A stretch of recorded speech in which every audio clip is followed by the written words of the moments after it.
Bismillahirrahmanirrahim.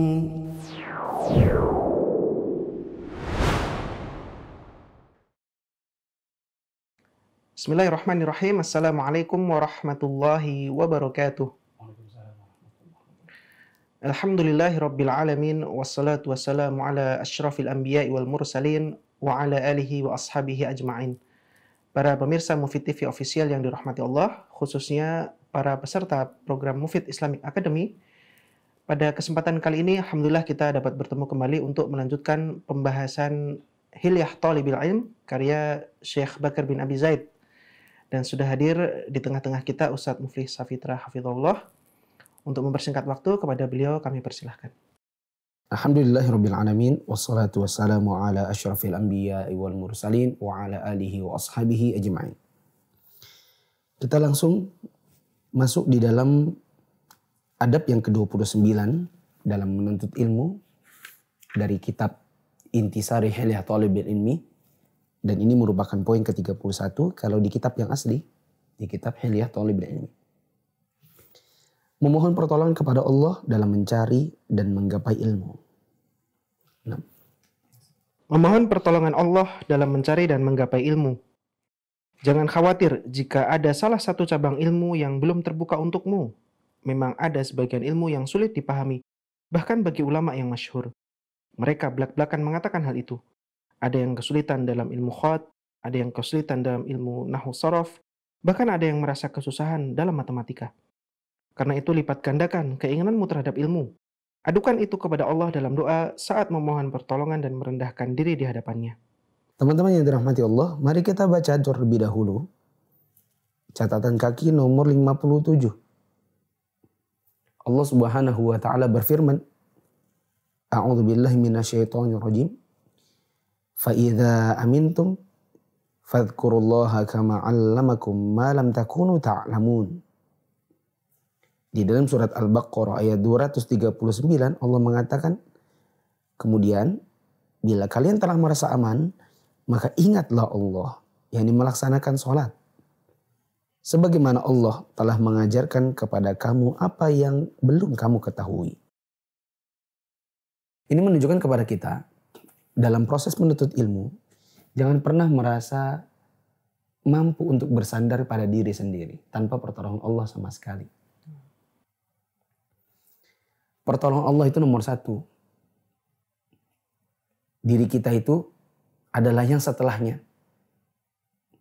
Ya.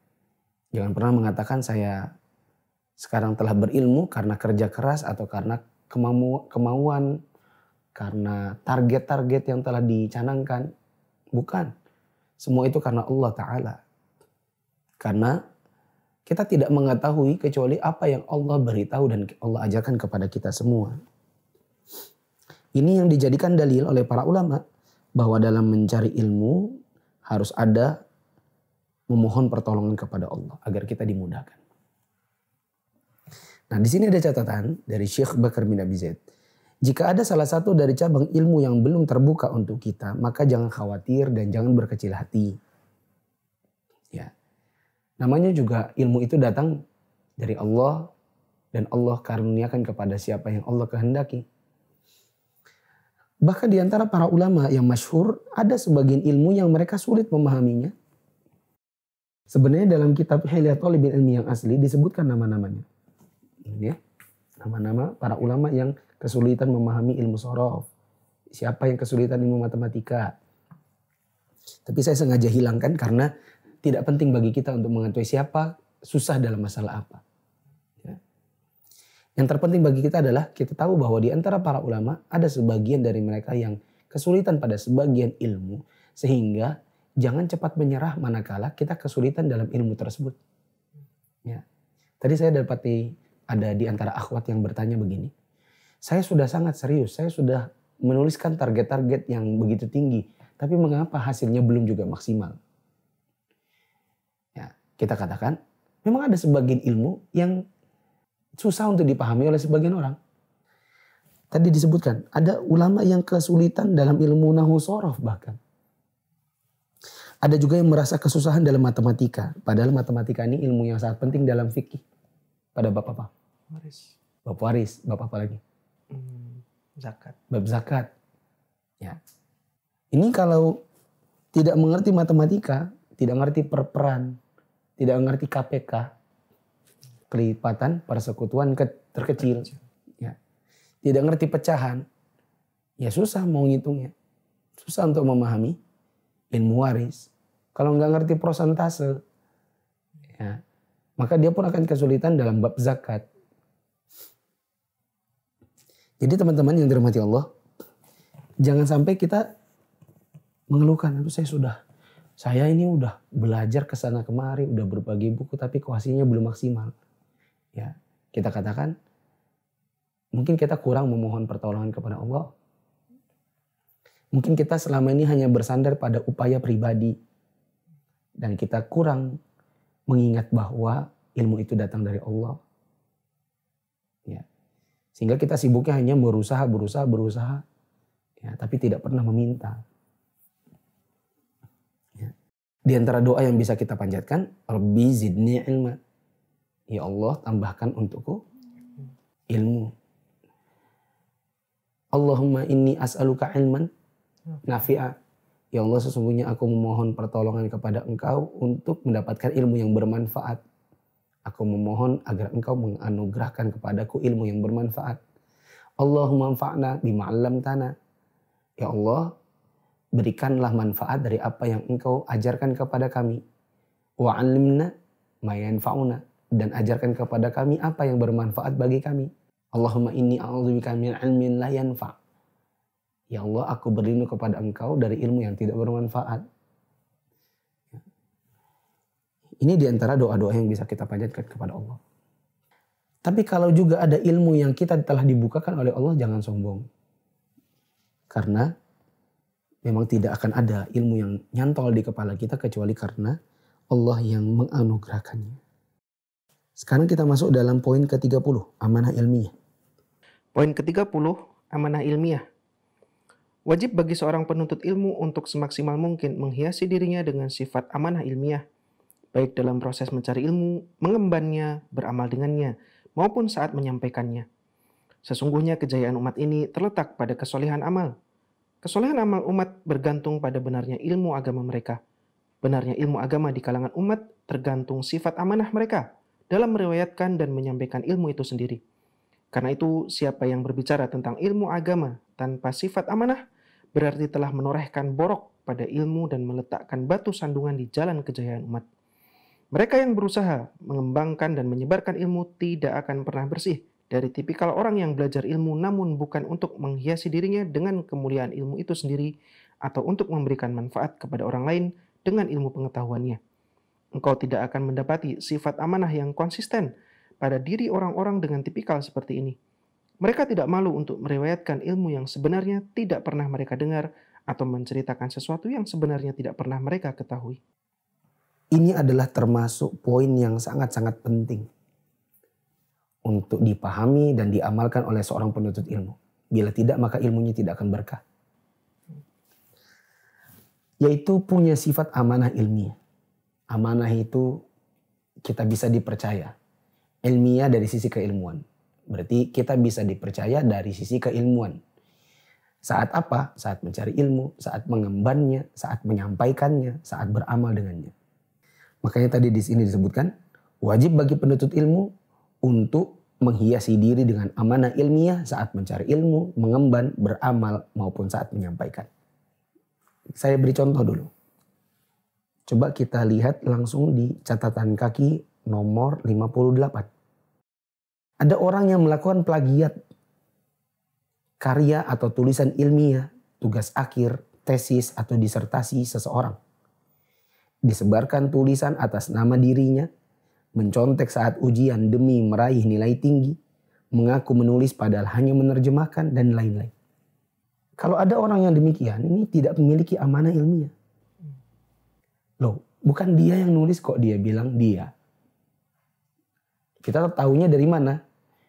Itu tulisannya Ustadz Fulan. Lalu dihilangkan penulisnya, diganti namanya. Ada juga model yang lain. Yaitu sekedar menghilangkan nama penulisnya Meskipun tidak diganti dengan nama dirinya. Supaya mengesankan bahwa itu tulisannya. Paham? Contoh ya. Ada tulisan bagus nih. Menyentuh. Penulisnya si Fulan. Diganti namanya. Itu satu. Contoh yang lain tadi. Namanya dihapus sama sekali. Terus diposting dengan akunnya. Supaya orang mengira Tulisan dia. itu tulisannya. Ya. Nanti kalau di komen. Masya Allah tulisan antum bagus akhi. Barakallahu fiqh. Izin share ya. Iya. Dia tidak mengklarifikasi. Maaf Wan ini bukan tulisan Ana gitu. Paling tidak menuliskan di bawahnya. Copas. Gitu kan. Iya. Ada lagi. Kalau dalam dunia akademisi. Tugas akhirnya dikerjakan orang. Disertasi atau tesisnya ngambil data punya orang. Nyuri dari perpustakaan. Ya, karena nggak mau ambil data sendiri. Ambil dari yang sudah ada. Lalu diolah sendiri. Kalau yang umum kita dapati di mana-mana adalah mencontek saat ujian. Ya. Supaya dapat nilai Bagus. yang tinggi. Itu semua adalah tipikal orang yang tidak punya amanah ilmiah dalam mengemban ilmu. Ya. Saya cerita, ya, sebagaimana yang ada di pertemuan kemarin, ada banyak cerita yang tidak kita dapati di buku-buku. Ya, ini termasuk di antara pengalaman saya pribadi yang mungkin teman-teman bisa mengambil pelajarannya. Waktu semester 1 waktu kuliah ada mata kuliah matematika lah. Kalau di kuliahan kita bilang itu kalkulus. Ya. Saya dapati waktu ujian akhir kalau tak jumlah berdasarkan tulisannya dosen 10 dari setiap nomor ujian 10. Kalau tak jumlah tuh wah enggak 4, 6. Harusnya 60. Atau 70 atau berapa lah. Pokoknya ada selisih 10 dari nilai yang tertulis di atas yang paling besar. Ya. Anggap aja ya harusnya 60. Ditulis 70. Atau 70 ditulis 80. Tak pikir ini kan ibunya yang ngasih nilai. Ya biarin aja. Nah, lagian waktu itu belum ngaji. Ya. Udah pulang bawa kertas ujiannya tak masukin di map gitu. 1 tahun berikutnya sudah mulai semester 3 udah mulai ngaji nih. Pas lagi bongkar-bongkar lemari gitu kan. Mana yang sudah lawas-lawas yang nggak diperlukan mau dibuang gitu kan biar lemari tidak menumpuk. Dapat kertasnya waktu itu. Tak hitung kembali. Oh, wah, kok ini beda 10 ya? Terus merenung. Ini kalau saya enggak ngelapor, saya enggak amanah dong. Belum lagi dapat beasiswa. Yang duitnya adalah berdasarkan nilai. Kalau nilainya ini sebenarnya kurang, bisa jadi harusnya tidak, anggaplah nilainya A gitu ya. Harusnya tidak A, harusnya B aja. Tapi gara-gara ada nilai tertambah, entah sengaja nggak sengaja, maka ini berpengaruh kepada nilai yang terupgrade dan dapat beasiswa. Saya khawatir nanti duit beasiswa saya itu sebenarnya enggak halal 100%. Karena ada unsur ketidakjujuran di situ. Nah dosennya itu kan ibu-ibu. Ya. Saya ingat banget namanya Ibu Karyam. Karena ibu-ibu mungkin tak datangi sendiri ke kantornya. Jadi kebetulan adik perempuan sudah ada di kampus yang sama, tak suruhlah kamu pergi ke tempatnya Bu Karyam. Bawa kertas ini, bilang kakak saya merasa nilainya salah. Ya. Apakah ini memang salah? Ataukah ibunya sengaja menambah? Tapi yang jelas ini nilai berpengaruh kepada nilai IPK. IPK berpengaruh kepada beasiswa. Singkat kata, adik pergi lalu pulang membawa kembali ke kertasnya. Dia mengatakan, Ibu Karyam bilang itu ada memang nilai 10 yang ditambahkan untuk setiap orang karena faktor apalah saya sudah lupa. Jadi itu memang nilai apa adanya. Gitu kata adik. Oh sudah, alhamdulillah. Akhirnya kita lebih lega. Mendapatkan nilai apa adanya. Bukan hasil dari sifat yang tidak amanah dalam sisi keilmuan. Nah itu ceritanya ada kelanjutannya. Kira-kira 6 tahun kemudian dari kejadian itu, ada dosen teknik elektro, sepertinya beliau kajurnya, kirim pesan lewat Facebook. Ya, karena kajurnya juga sudah belajar sunnah. Beliau kirim pesan, Ustadz Muflih, gimana kabar? Dan lain-lain. Tadi ada cerita yang menarik. Kami rapat di rektorat.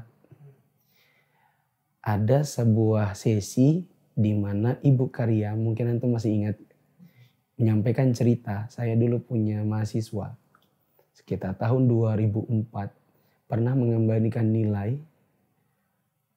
meminta untuk nilainya diperbaiki, disesuaikan dengan yang asli karena merasa IPK-nya nanti IPK yang tidak jujur. Ya, maksudnya ada nilai yang dia sembunyikan lalu berefek kepada pendapatan berupa beasiswa. Ya. Dan ibunya mengatakan, tapi saya lupa siapa ya namanya. Lalu saya bilang, namanya jangan-jangan Muflisah Fitra. Oh iya benar-benar kata dia gitu. Iya itu. Nah, itu kan sudah berlalu tadi berapa? 6 tahun. Nah, artinya cerita itu dibawa oleh Ibu Karyam itu ke sebuah rapat di mana mungkin ada satu sesi dia ingin menyampaikan kepada orang-orang yang hadir di situ. Kita harus jangan mau kalah hanya dengan anak mahasiswa semester 3 yang sudah berpikir bahwa skor, nilai, keilmuan yang didapat itu dengan cara yang jujur maka akan berefek kepada kebaikan. Dan bila didapatkan dengan cara yang tidak jujur maka bisa berefek kepada pendapatan, penghasilan, kehidupan, pahala dan dosa, surga dan neraka dan seterusnya. Ya. Semoga ini bisa dipahami agar nggak ada ceritanya belajar agama terus misalnya ini nih ada ujian demi mendapatkan nilai yang tinggi kopas dari situs, bukan jawaban pribadi. Cari di situs Muslim or ID, ufit.com, cari yang mirip-mirip. Oh ini bagus nih penjelasannya, langsung kopas. Apalagi lupa kalau situs-situs seperti itu biasanya kalau kita kopas nanti ada link terikut. Kan ada autolink gitu ya. Muncul, lupa dihapus, kelihatan bahwa itu adalah hasil copy paste gitu. Dan itu banyak terjadi. Ya, di kampus-kampus di Madinah sekalipun. Ya. Saya pernah dapat ada cerita dari salah seorang ustadz yang beliau mengatakan ada disertasi doktoral yang kemudian disuruh perbaiki karena semua nukilan-nukilannya itu cari di internet. Ya. Bukan lihat di kitab. Jadi cuman copy paste gitu. Nah, copy paste begitu. Di sini disebutkan sesungguhnya kejayaan umat ini terletak pada kesolihan amal dan solihnya amal bergantung pada benarnya ilmu. Benarnya ilmu bergantung kepada amanahnya setiap dai yang meriwayatkan dan menyampaikan ilmu itu sendiri. Kalau kita balik, dai-nya nggak amanah, ilmunya ngarang, bukan hadis dibilang hadis, tidak sahih dibilang sahih, dibilang perkataan ulama padahal perkataan dirinya, dibilang pernah mendengar dari Syekh Fulan padahal nggak pernah. Ketika sifat tidak amanah ini muncul pada diri seorang dai, disampaikan kepada umat, jadilah ilmunya umat itu ilmu yang juga hasil tidak amanah. Nah, ketika diamalkan dalam sebuah amalan, jadilah amalan itu rusak karena dibangun di atas ilmu yang tidak sahih, ilmu yang tidak amanah itu tadi. Di sini disebutkan juga, mereka yang berusaha untuk mengembangkan ilmu tidak akan bersih dari tipikal orang yang belajar ilmu tapi bukan untuk menghiasi dirinya dengan kemuliaan ilmu dan memberikan manfaat dengan ilmunya. Tetapi mereka itu belajar demi membesarkan dirinya, membesarkan namanya. Sehingga di sini dikatakan Syekh, engkau tidak akan dapati sifat amanah yang konsisten pada orang-orang dengan tipikal seperti itu. Mereka tidak malu untuk meriwayatkan ilmu yang sebenarnya tidak pernah mereka mendengarnya. Mereka menceritakan sesuatu yang sebenarnya tidak pernah mereka ketahui. Demi membesarkan apa tadi? Dirinya. Kalau di zaman kekinian, orang rela untuk mencomot artikel orang lain, dihilangkan namanya, ditaruh di akunnya, supaya besar akunnya. Supaya orang mengira dirinya berilmu. Supaya orang mengira itu adalah hasil karyanya. Ya, kau ngambil gambar dari tempat orang, masukin ke akunnya, crop sedikit, hilangkan produsernya siapa, hilangkan kreatornya siapa. Yang penting itu dikira punyanya. Ya.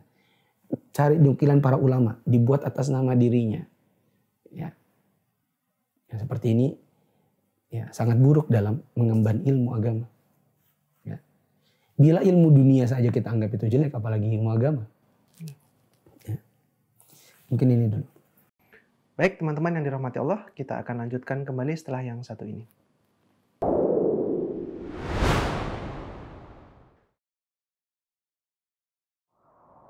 Ya, kalau orang tidak sholat, maka 0 dia. Belakangnya 100, nggak ada manfaatnya. Makanya kita pernah dengar ada orang mengatakan, saya memang mas, saya kalau sholat itu memang nggak pernah. Tapi jangan khawatir, saya kalau sedekah banyak loh. Ya. Apa manfaatnya sedekah Anda? Karena sholat itu amal yang pertama kali dihisap. Rasulullah bilang kalau sholatnya rusak, amal yang lain dia gak berusak. Tidak ada manfaatnya Anda bersedekah. Karena amal yang pertama kali dihisap yang jadi patokan justru Anda tidak kerjakan. Yang kedua, orang yang tidak sholat, maka beritahukan dia khawatirnya statusnya kafir. Minimal kita mengatakan sholat atau tidak sholat bukan urusan saya. Itu urusanmu nanti dengan Allah di hari kiamat. Tapi saya perlu beritahu bahwa Rasulullah bersabda, yang menjadi pembeda antara kita dengan orang kafir adalah sholat. Siapa yang tidak mengerjakannya maka dia kufur, maka dia kafir.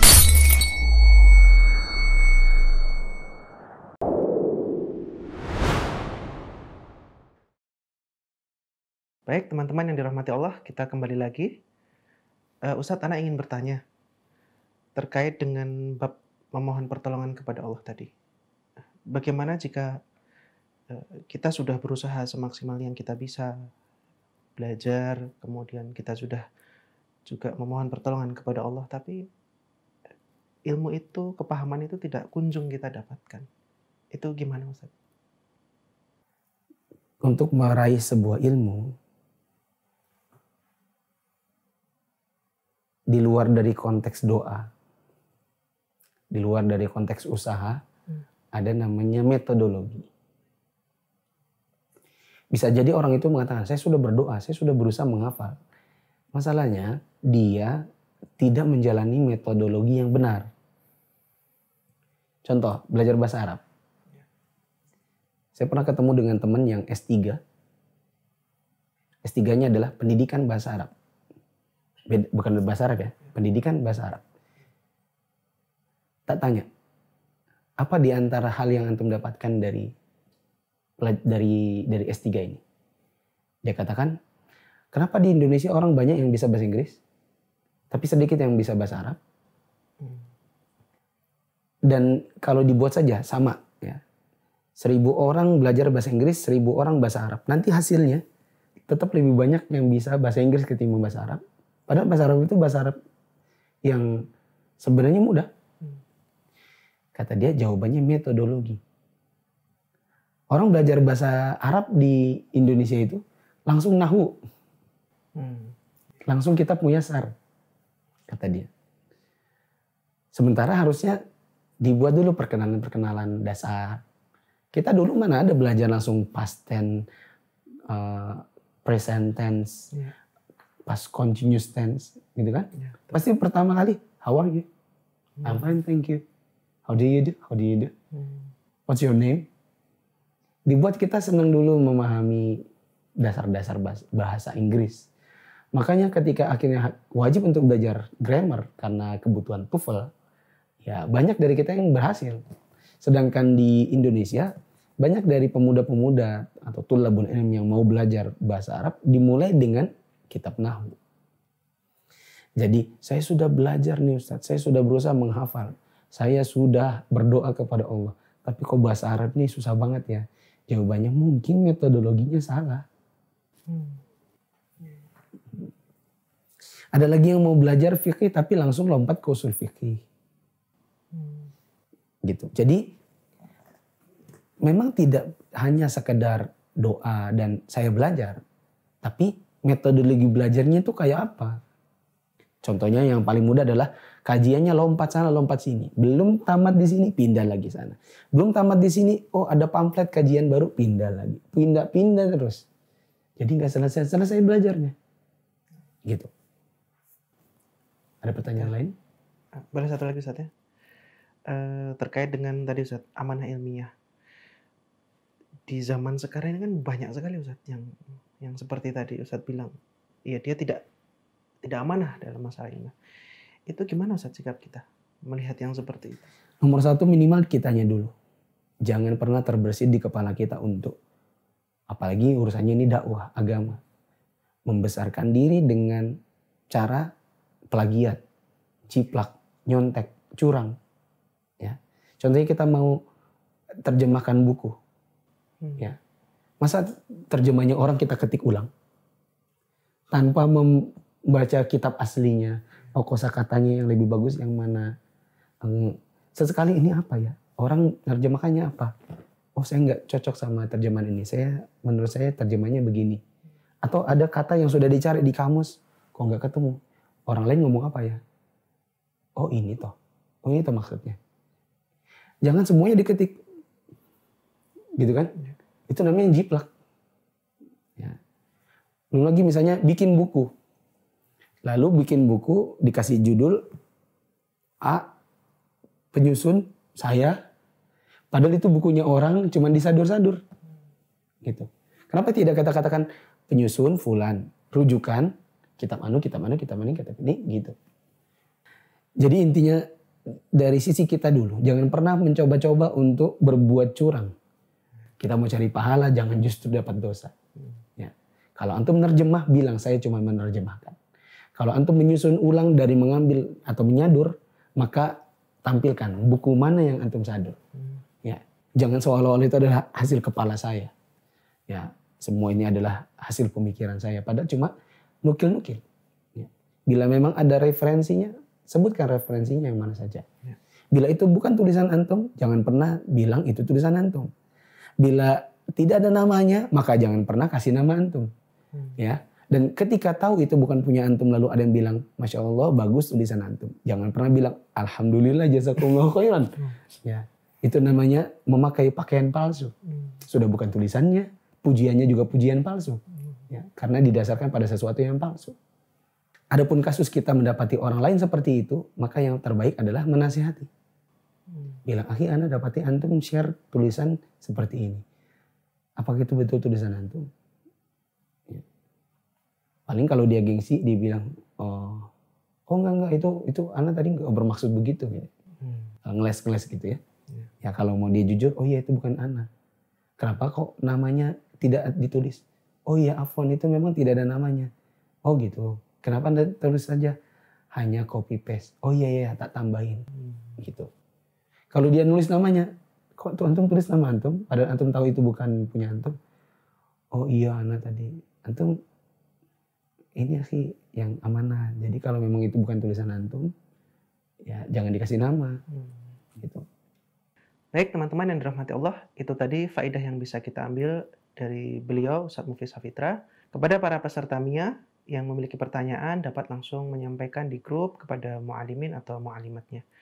Subhanakallahumma wa bihamdik, asyhadu an la ilaha illa anta astaghfiruka wa atubu ilaik. Assalamualaikum warahmatullahi wabarakatuh.